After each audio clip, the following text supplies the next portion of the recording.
Welcome to all who are present in the class in the very nice morning. তোমাদেরকে সুস্বাগত জানাচ্ছি যারা ক্লাসে উপস্থিত আছো। I'm going to start my lesson from Principles of Finance. The course is for the honors second year management and honors first year accounting department.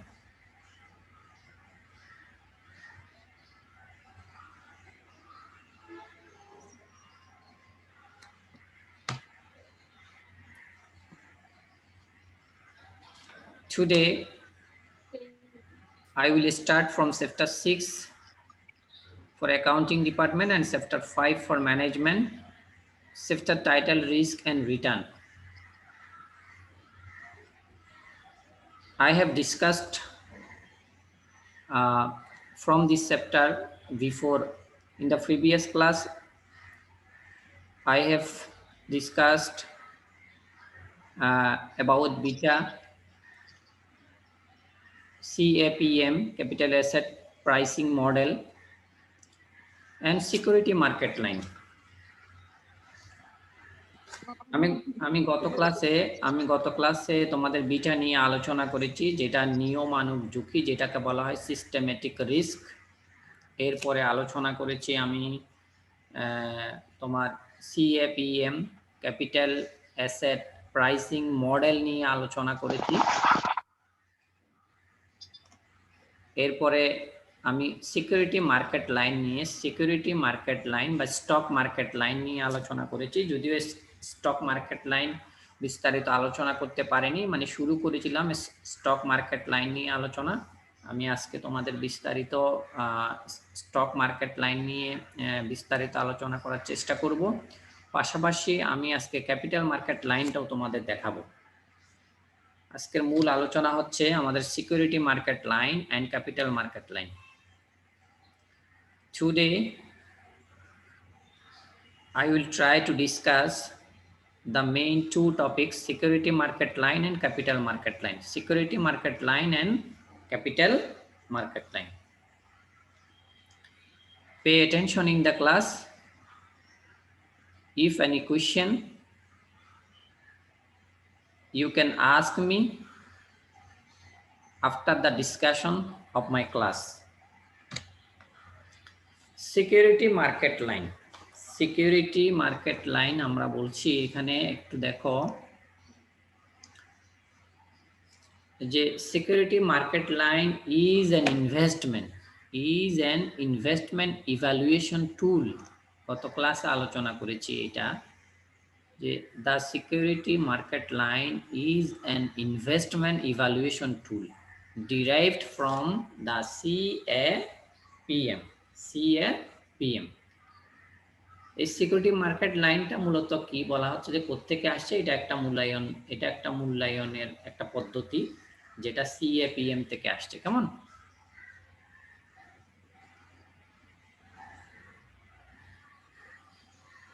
A model that describes risk return relationship, ঝুঁকি এবং আয়ের মধ্যে সম্পর্ক বর্ণনা করে। কি করে এই মডেলটা কি বর্ণনা করে? CAPMটা রিস্ক অ্যান্ড রিটার্নের মধ্যে সম্পর্ক বর্ণনা করে for securities, and is based on the assumption that investors need to be compensated for both the time value of money and the corresponding level of risk associated with any investment, referred to as the risk premium. পরের স্লাইডটা দেখলে তোমরা আরেকটু clear হয়ে যাবে। এই দেখো, এই ফর্মুলাটা তোমরা সবাই দেখেছো, জানো। এটা হচ্ছে আমরা the formula, we use the formula to calculate cost of capital. এটা আমরা কস্ট অফ ক্যাপিটাল নির্ণয়ের ক্ষেত্রে এই ফর্মুলাটা ইউজ করি। এখানে আবার কস্ট অফ ক্যাপিটালের ক্ষেত্রে যখন নাকি কস্ট অফ ক্যাপিটাল নির্ণয়ের একটি অন্যতম one of the best method or one of the best technique for calculating cost of capital is CAPM. Also CAPM is the best or is one of the best technique for calculating cost of capital, মূলধন ব্যয় নির্ণয়ের জন্য মূলধন ব্যয় নির্ণয়ের জন্য CAPM model একটি গুরুত্বপূর্ণ মডেল। তোমরা এটা মনে রাখবা, কস্ট অফ ক্যাপিটাল মূলধন ব্যয় নির্ণয়ের জন্য এই সিএপিএম মডেল একটি গুরুত্বপূর্ণ মডেল। ঠিক আছে, এই সিএপিএমটা কখন নির্ণয় করা হয়? যখন নাকি কস্ট অফ ক্যাপিটালের ক্ষেত্রে আমরা এই বিষয়গুলো, এই যে যেমন আরএফ এর কথা বলছি, আরএফ মানে কি এখানে যে risk free rate of return, risk free rate of return, যেখানে কোনো ঝুঁকি থাকবে না, যেই রিটার্নে কোনো ঝুঁকি নাই, নো রিস্ক, যে রিটার্নের ক্ষেত্রে, যে আয়ের ক্ষেত্রে কোনো ঝুঁকি নাই, সেটা হচ্ছে RF, risk free rate of return. এটার সাথে যোগ হবে হচ্ছে বিটা কোএফিসিয়েন্ট। বিটা কোএফিসিয়েন্ট আমি বিটা নিয়ে গত ক্লাসে বিস্তারিত আলোচনা করেছি। বিটা কি, আমরা বিটা স্পেসিফিক আমরা এটা বুঝবো যে বিটা হচ্ছে যে সিস্টেমেটিক রিস্ক। সিস্টেমেটিক রিস্ক, এখানে দেখো আমি বলেছি যে বিটা ইজ অফ স্টক, যে measure systematic risk of stock. Systematic risk of stock, আমরা সিস্টেমেটিক রিস্ক অফ স্টকের কথা বলছি, কেমন? আচ্ছা, যদি বলি সিস্টেমেটিক রিস্কটা কি, সিস্টেমেটিক রিস্ককে আমরা বলছি আনঅ্যাভয়েডেবল রিস্ক। আনঅ্যাভয়েডেবল রিস্কটা কি? আনঅ্যাভয়েডেবলকে আমরা বলছি যে মার্কেট রিস্ক। এটা মনে রাখবে, সিস্টেমেটিক রিস্ক কোনটা? সিস্টেমেটিক রিস্ক হচ্ছে বাজার ঝুঁকি। সিস্টেমেটিক রিস্ক হচ্ছে আমরা বলছি এটা আনঅ্যাভয়েডেবল, যেটাকে পরিহার করা যায় না, অপরিহারযোগ্য ঝুঁকি। সিস্টেমেটিক রিস্ক অপরিহারযোগ্য ঝুঁকি, এটাকে এই নন ডাইভার্সিফিকেবল রিস্কও বলা হয়, কেমন? তাই অপরিহারযোগ্য কোনগুলো? অপরিহারযোগ্য যেগুলো পরিহার করা যায় না, বলা হচ্ছে একটি শেয়ারের আয়ের ভিন্নতা বিভিন্ন কারণে সৃষ্টি হয়, কেমন? এখানে কিছু বাহ্যিক এবং কিছু অভ্যন্তরীণ কিছু বিষয় থাকে, অভ্যন্তরীণ এবং বাহ্যিক। অর্থাৎ বাহ্যিক কারণগুলোর মধ্যে কোম্পানি সাধারণত বাহ্যিক যে কারণগুলো থাকে, মানে বাইরের, আমাদের ভিতরের আর বাইরে দুটো বিষয়, একটা অভ্যন্তরীণ আর একটা বাহ্যিক, কেমন? এখন এই বাহ্যিক বিষয়গুলো কিন্তু কোম্পানির নিয়ন্ত্রণের বাইরে থাকে। মানে যেমন আমার ঘরের বাইরের যে বিষয়গুলো থাকে সেগুলো কিন্তু আমি নিয়ন্ত্রণ করতে পারি না। আমার ভিতরের যারা, হ্যাঁ, তাদেরকে আমরা নিয়ন্ত্রণ করতে পারি, তারা আমাদের নিয়ন্ত্রণের মধ্যে। তো যারা নিয়ন্ত্রণের বাইরে, এর ফলে সৃষ্ট আয়ের যে বিভিন্ন যে সমস্যা হয়, সৃষ্ট সমস্যাগুলো, সেগুলো কিন্তু বিনিয়োগকারীরা নিয়ন্ত্রণ করতে পারে না বা নিয়ন্ত্রণের বাইরে থাকে। যেগুলো সোজা কথা হচ্ছে, যেগুলো নিয়ন্ত্রণ করা যায় না, যেগুলো বাহ্যিক দিক, বাহ্যিক বিষয়, যেগুলোকে নিয়ন্ত্রণ করা যায় না, যে ঝুঁকিগুলো পরিহার করা যায় না, সেগুলোকে বলা হচ্ছে বাজার ঝুঁকি। এই বাজার ঝুঁকির মধ্যে তুমি কোনগুলোকে বলবা, কোন উপাদানগুলো, বাজার ঝুঁকির উপাদানগুলো যদি আমি বলি, যেমন জাতীয় অর্থনীতি, রাজস্ব নীতি, সরকারি নীতি, হ্যাঁ, এগুলোর কারণে কিন্তু সিকিউরিটির আয়ের হারের পরিবর্তন আসে এবং এর ফলে বিনিয়োগকারীরা যে ঝুঁকির সম্মুখীন হয়, সেগুলো হচ্ছে বাজার ঝুঁকি। আর এই বাজার ঝুঁকিটাই হচ্ছে সিস্টেমেটিক রিস্ক। এটা হচ্ছে কি সিস্টেমেটিক রিস্ক। আচ্ছা, এই উৎসগুলো কি? আমি একটু আগে বলেছি, কয়েকটা উৎসের কথা বলেছি। তাহলে সিস্টেমেটিক রিস্কটা কোত্থেকে আসে, বা সিস্টেমেটিক রিস্ক এর সোর্স অফ সিস্টেমেটিক রিস্ক কোনগুলো? সেগুলো হচ্ছে যেমন সরকার পরিবর্তন হলে অনেক কিছুর পরিবর্তন হয়ে যায়। সরকারের নীতির পরিবর্তন, রাজস্ব নীতির পরিবর্তন, হ্যাঁ, মুদ্রাস্ফীতি, এই যে ইনফ্লেশন যেটা আমরা বলি, কর হার বৃদ্ধি, ইনকাম ট্যাক্স বা tax rate, corporate tax rate যদি বেড়ে যায়। তারপরে এই কেন্দ্রীয় ব্যাংক, তোমরা ইতিমধ্যে দেখবা যে আমাদের যে সেন্ট্রাল ব্যাংক আছে, সেন্ট্রাল ব্যাংক হচ্ছে বাংলাদেশ ব্যাংক হচ্ছে আমাদের সেন্ট্রাল ব্যাংক, কেমন? Central bank of Bangladesh. এই বাংলাদেশ ব্যাংক যখন বিভিন্ন শর্ত, মাঝে মাঝে রুলস অ্যান্ড রেগুলেশন চেঞ্জ করে, তারা বিভিন্ন শর্তগুলো পরিবর্তন করে। এই শর্ত পরিবর্তন, এটাও কিন্তু আমাদের নিয়ন্ত্রণে থাকে না, এটাও কোম্পানির নিয়ন্ত্রণে থাকে না। জাতীয় অর্থনীতির পরিবর্তন, রাজস্ব নীতির পরিবর্তন, বৈদেশিক মুদ্রার বিনিময়ের হার পরিবর্তন যদি হয়, সেই ক্ষেত্রেও কিন্তু একটা রিস্ক তৈরি হয়, যেটা আমাদের কন্ট্রোল করা, এটা আউট অফ কন্ট্রোল, কেমন? এটা কোম্পানি নিয়ন্ত্রণ করতে পারে না, এটা বাহ্যিক বিষয়। তো এই বিষয়গুলোর কারণে কিন্তু এগুলো থেকেই কিন্তু তোমার সিস্টেমেটিক রিস্কটা তৈরি হয়, মনে রাখবে। আশা করছি তোমরা সিস্টেমেটিক রিস্ক বুঝেছো, কেমন? আচ্ছা, এরপরে বলা হচ্ছে যে এই যে আরএফ এর কথা বললাম, আরএম এর কথা বললাম, হ্যাঁ, আরএম এর কথা বলছি। আরএমটা কি? আরএমটা হচ্ছে expected return for the market portfolio. Expected return for the market portfolio. আমরা একটা গ্রাফিক্যালি এই সিকিউরিটি মার্কেট লাইনটাকে যখন গ্রাফিক্যালি দেখবো, তখন আরেকটু ক্লিয়ার হয়ে যাব। এখানে বলছে মার্কেট পোর্টফোলিও। তোমরা পোর্টফোলিওটা বুঝেছো? পোর্টফোলিও কি জানো তো নাকি? পোর্টফোলিও বাংলা হচ্ছে পত্রকোষ। পোর্টফোলিও তোমাদের বুঝাইছিলাম আমি, তোমরা তো অনেকবার আমি এই বিষয়গুলো নিয়ে আলোচনা করছি। পোর্টফোলিওটা কি? তাহলে পোর্টফোলিও হচ্ছে পত্রকোষ। পত্রকোষ মানে একাধিক প্রকল্পের সমষ্টি, যেখানে আমি বারবার বলছি, আমরা একটা প্রকল্পে বিনিয়োগ না করে কোম্পানি যখন একাধিক প্রকল্পে বিনিয়োগ করে, অর্থাৎ যে অর্থটা রয়েছে তার কাছে যে পরিমাণ বিনিয়োগ করার মতো সামর্থ্য রয়েছে, সেই সামর্থ্যের সে একটা জায়গায় বিনিয়োগ না করে, একটা প্রকল্পে বিনিয়োগ না করে যখন একাধিক প্রকল্পে বিনিয়োগ করা হয়, সেটাকে বলা হচ্ছে পত্রকোষ বা পোর্টফোলিও।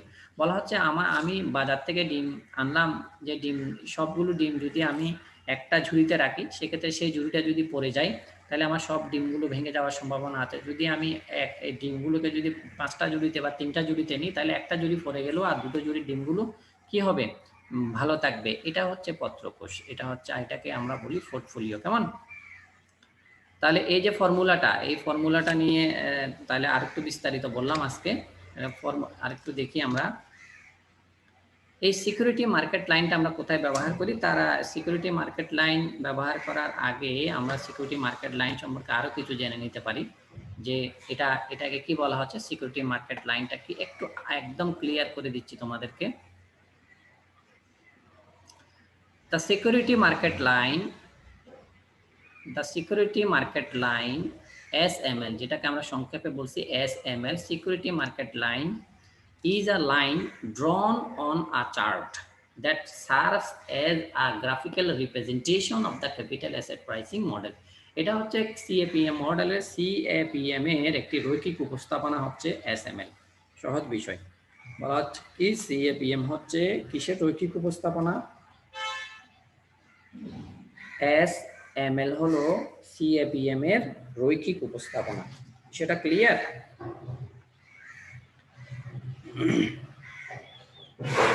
এরপরে বলা হচ্ছে which shows different levels of systematic or market risk of various marketable securities plotted against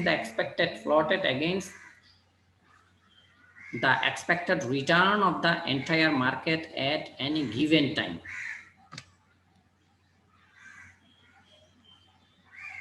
আমরা সোজা কথায় বলছি যে সিকিউরিটি মার্কেট লাইন হচ্ছে CAPM এর গ্রাফিক্যাল উপস্থাপনা বা গ্রাফিক্যাল প্রেজেন্টেশন। মানে গ্রাফিক্যালি যখন CAPM মডেলকে গ্রাফিক্যালি রিপ্রেজেন্ট করাটাই হচ্ছে SML, সিকিউরিটি মার্কেট লাইন। একদম সহজ করে বলছি যে CAPM মডেলের রৈখিক বা লৈখিক উপস্থাপনাই হলো সিকিউরিটি মার্কেট লাইন। তাহলে CAPM মডেলকে যখন রেখার সাহায্যে প্রকাশ করা হয়, সেটার নাম হচ্ছে SML, সিকিউরিটি মার্কেট লাইন। এটা ক্লিয়ার বিষয়টা? আশা করছি ক্লিয়ার নাকি?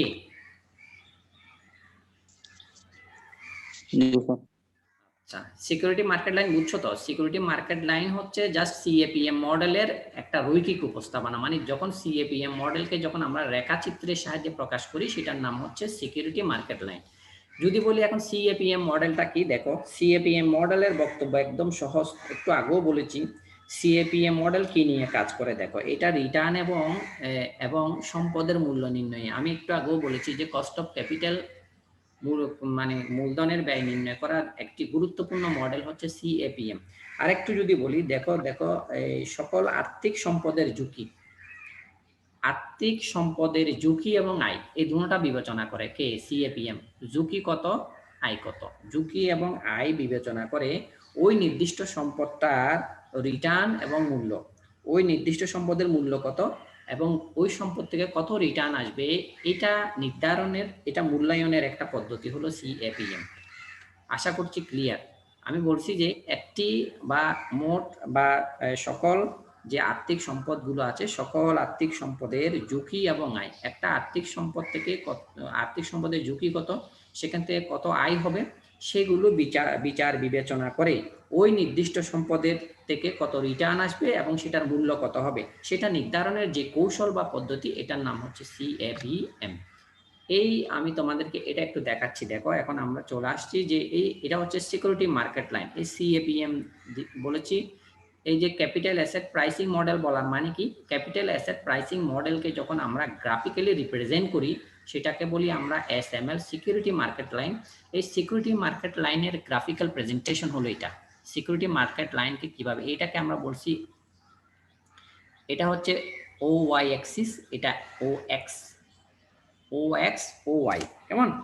এই দুটো অ্যাক্সিস রয়েছে এখানে, একটা লম্ব অক্ষ, একটাকে বলছি আমরা ভূমি অক্ষ, একটা লম্ব অক্ষ, একটা হচ্ছে ভূমি অক্ষ, কেমন?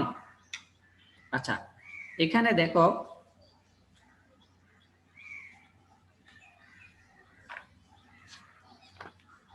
এখানে এই RM, এখানে RM, এখানে RF, এখানে হচ্ছে এই বিটা, এটা এইদিকে মার্কেট রিস্ক, মানে ভূমি অক্ষে মার্কেট রিস্ক, বাজার ঝুঁকি, যেটাকে আমরা বলছি বাজার ঝুঁকি। কোনটা বাজার ঝুঁকি? একটু আগে বলেছি, বাজার ঝুঁকিকে আমরা বলছি আনএভয়েডেবল রিস্ক, বাজার ঝুঁকিকে আমরা বলছি সিস্টেমেটিক রিস্ক, কেমন?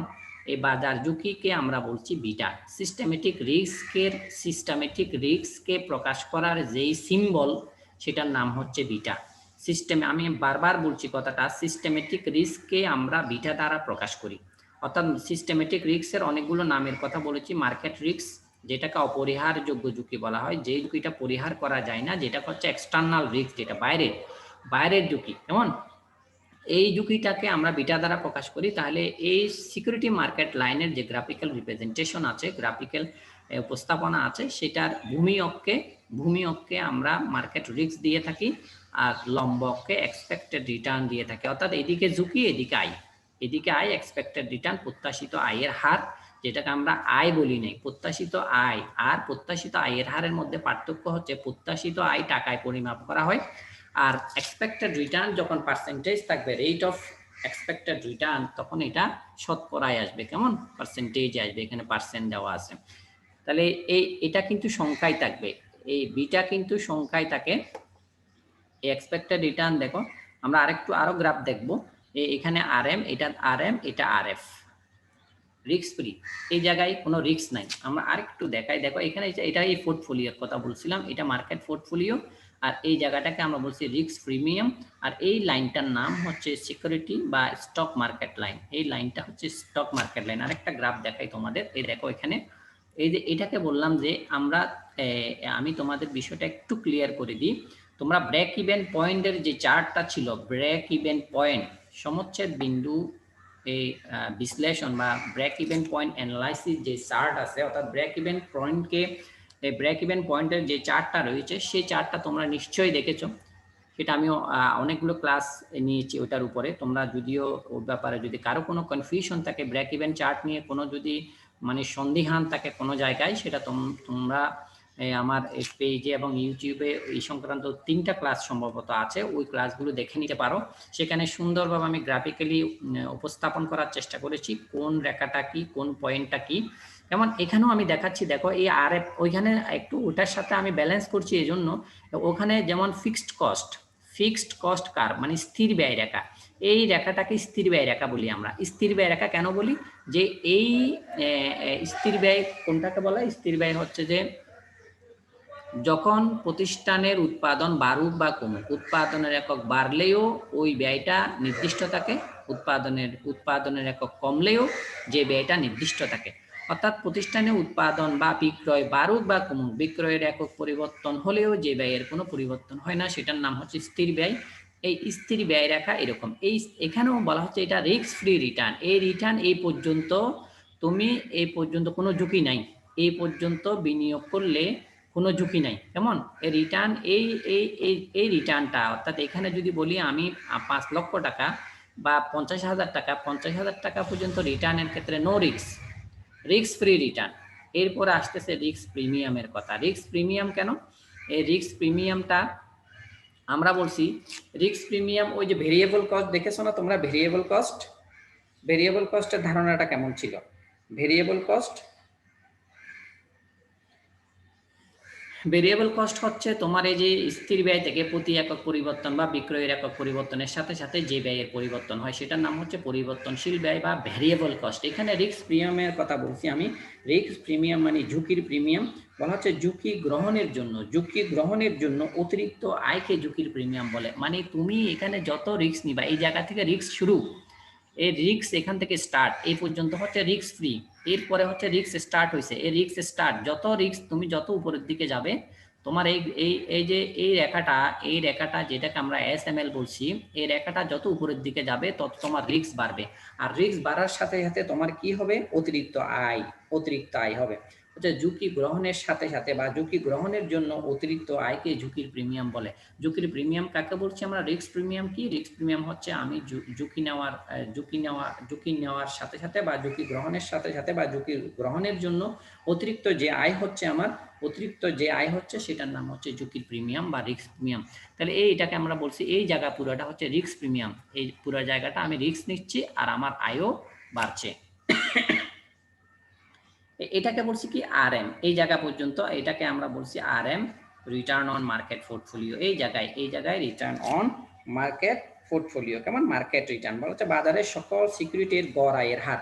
ওই যে আমরা ব্রেক ইভেন পয়েন্টের মতো আর কি, ব্রেক ইভেন পয়েন্টের মতো বলছি আমরা যে বিন্দুতে আয় এবং ব্যয় সমান, লাভ ও ক্ষতি কোনো কিছুই হয় না, সেটার নাম হচ্ছে ব্রেক ইভেন পয়েন্ট। আর ঠিক এখানে এটাকে বলছি মার্কেট পোর্টফোলিও, এই বিন্দুটাকে বলছি মার্কেট পোর্টফোলিও। কেন বলছি মার্কেট পোর্টফোলিও? এই জায়গায় কিন্তু তোমার আয়ের হারটা, এভারেজ রিটার্নটা কি থাকে, মানে এখানে মানে সকল সিকিউরিটি, বাজারের সব সিকিউরিটির গড় আয়ের হারকে মার্কেট রিটার্ন বলে। এখানে তোমার যত সিকিউরিটি আছে সেগুলোর এভারেজ রেটটা এখানে এসে ইয়া হয়, এই জায়গাটাকে এভারেজ রেট বলে। হ্যাঁ, এই জন্য আমরা এটাকে RM, return on market risk বলে থাকি। ঠিক আছে, আমি আরেকটা গ্রাফ তোমাদের দেখাচ্ছি। দেখো এটা, এই যে এটাকে মার্কেট রিটার্ন, এই জায়গাটাকে আমরা বলছি, দেখো এই জায়গাটাকে রিস্ক প্রিমিয়াম বলছি, এই জায়গাটাকে রিস্ক প্রিমিয়াম বলছি। কেমন? এই জায়গাটাকে এইটা পর্যন্ত কিন্তু এই জায়গায় কিন্তু এটা হচ্ছে তোমার এই জায়গাতে ফিক্সড কস্টের মতো। কেমন? এটা ফিক্সড কস্টের মতো, এটা হচ্ছে রিস্ক ফ্রি, এখানে কোনো এই পর্যন্ত কোনো রিস্ক নাই, এটা রিস্ক প্রিমিয়াম, এটা মার্কেট রিটার্ন, এটা হচ্ছে এটাকে মার্কেট পোর্টফোলিও বলি। আমার মনে হয় ক্লাসের সময় শেষে আমার অনেকগুলো ছিল, আরো পয়েন্ট ছিল, আমি আগামী ক্লাসে আলোচনা করার চেষ্টা করবো এই বিষয়গুলো। আশা করছি তোমরা সিকিউরিটি মার্কেট লাইনটা তোমরা ক্লিয়ার বুঝেছো। সিকিউরিটি মার্কেট লাইন নিয়ে কারো কোনো কোশ্চেন আছে?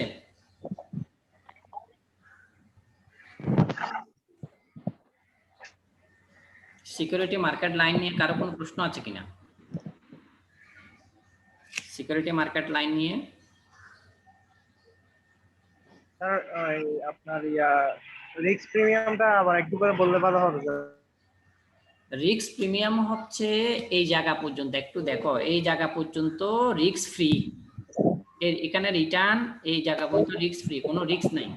এটার উপরে যত যাবে, তুমি যত বেশি রিস্ক নিবে, তত ঝুঁকি যত বেশি গ্রহণ করবে, তত আয়ের পরিমাণও বাড়বে। বলছে নো রিস্ক নো গেইন, মোর রিস্ক মোর গেইন, অর্থাৎ ঝুঁকি গ্রহণের জন্য যে অতিরিক্ত আয় হয় সেটাকে ঝুঁকি প্রিমিয়াম বলে। রিস্ক প্রিমিয়াম কাকে বলে? সংজ্ঞাটা বোঝার চেষ্টা করো। বলা হচ্ছে ঝুঁকি গ্রহণের জন্য যে অতিরিক্ত আয় হয়, ঝুঁকি গ্রহণের জন্য যে অতিরিক্ত আয় হয় সেটার নাম হচ্ছে রিস্ক প্রিমিয়াম। তাহলে এই পয়েন্টটাকে বলা হচ্ছে, দেখো তুমি এই গ্রাফটাতে দেখো, এখানে আমরা এই পর্যন্ত বলছি যে এখানে রিস্ক ফ্রি। কেমন?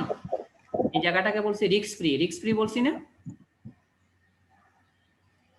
এই জায়গা পর্যন্ত রিস্ক ফ্রি, এর উপরের দিকে গেলে এটা হচ্ছে রিস্ক বাড়বে, রিস্ক নিচ্ছ তুমি। ওই রিস্ক নেওয়ার জন্য তোমার যে প্রিমিয়াম আসতেছে, যে আয় আসতেছে, সেটার নাম হচ্ছে রিস্ক প্রিমিয়াম। সেটা এটাকেও নির্দেশ করতে পারো, এই জায়গাটাকে। আবার এই গ্রাফে আমি এই জায়গাটাকে নির্দেশ করেছি, দুটোটা একই কথা। এখানে এটা নির্দেশ করেছি, ওই জায়গায় এই দিকে এটা দিই নাই, দুই ধরনের গ্রাফ দিয়ে দেখাইছি। কেমন? বুঝেছো? ঠিক আছে, সবাইকে ধন্যবাদ। আগামী ক্লাসে কোনো প্রশ্ন থাকলে আগামী ক্লাসে করবে। কেমন? আগামী ক্লাসে তোমরা নোট করে রাখবে, আগামী ক্লাসে আমি এটা আরো বিস্তারিত বোঝানোর চেষ্টা করবো। সবাইকে ধন্যবাদ, সবাই ভালো থাকবে।